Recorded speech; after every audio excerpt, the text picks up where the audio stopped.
në rastin e pozicionit avokatit të popullit, ombudsmanin, ose nga ana tjetër ati që merret personaliteti që do merret me këllëshan, qoftë në Kosovë, qoftë në Shqipëri.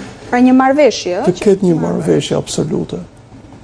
Dhe në këtë sens, ti jep frymarrje po justifikon edhe votat, sepse në këtë rast vetëvendosja është e justifikuar de jure, sepse të thot merr kryetarin e kuvendit e 4 ministri, do më thënë ke pushtet edhe në legislativ, edhe në ekzekutiv, por ndërkohë këto nuk justifikohen për një faktor tjetër. Megjithëse kjo çështje e tejkaluar se Kosova shkon në zgjedhje tani, por një pyetje kisha për çështjen e presidentit të ri, zoti Andoni. Albin Kurti i ezauroi të gjitha lëshimet e mundshme që mund të bënte kundrejt opozitës? Jo, nuk besoj. E para sepse 2 kandidaturat e para që vuri ishin kandidaturat nga formacioni i tij politik. U tërhoqi më pas. Patjetër, por ti tregove që moralisht veprimet e tua janë gjithmonë të iniciuara nga interesa partijake. Dhe në momentin që ti e humb edhe besimin kur shtrohesh në tryezë, është shumë e pamundur pastaj që të rregullosh me kalimin e kohës. Shumë vërejtja juaj është me vend për diçka. Në momentin e bllokimit të parë të Parlamentit të Kosovës, në votimet e shkurtit,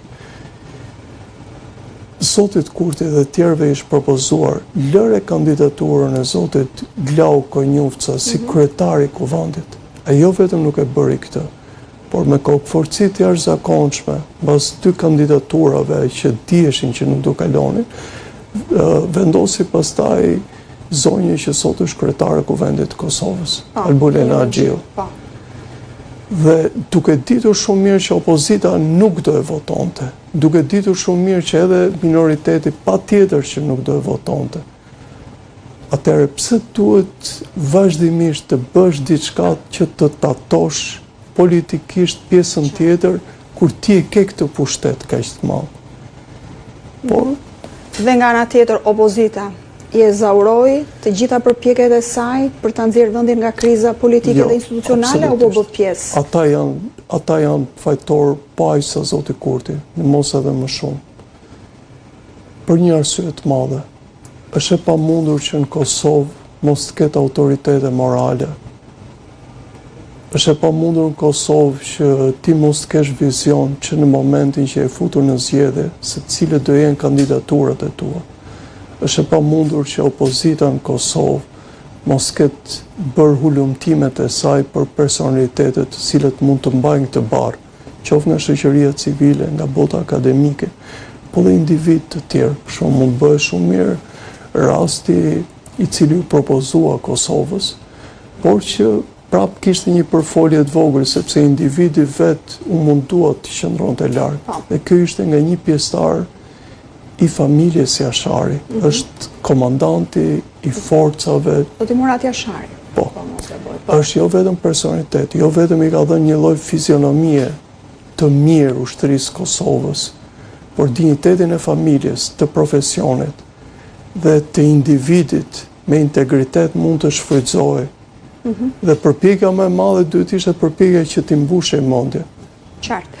Mirë, zoti Andoni, ju thatë pak më herët që në zgjedhjet e 7 qershorit do të ruhet kjo status quo.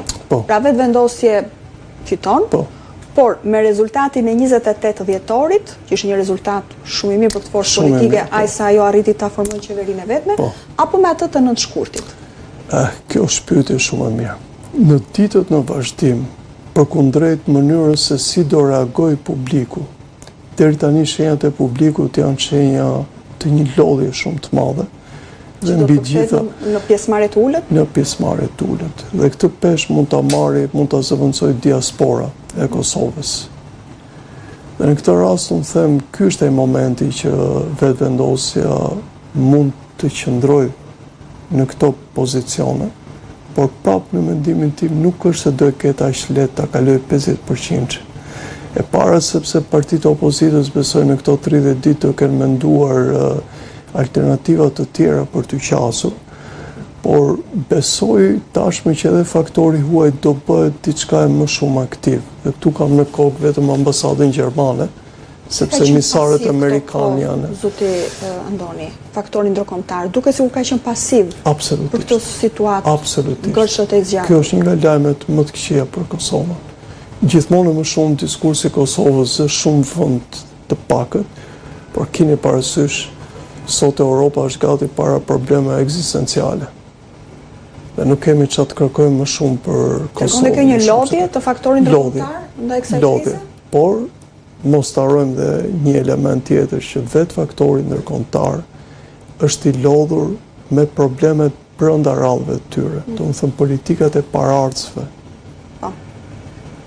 Me atë që është bërë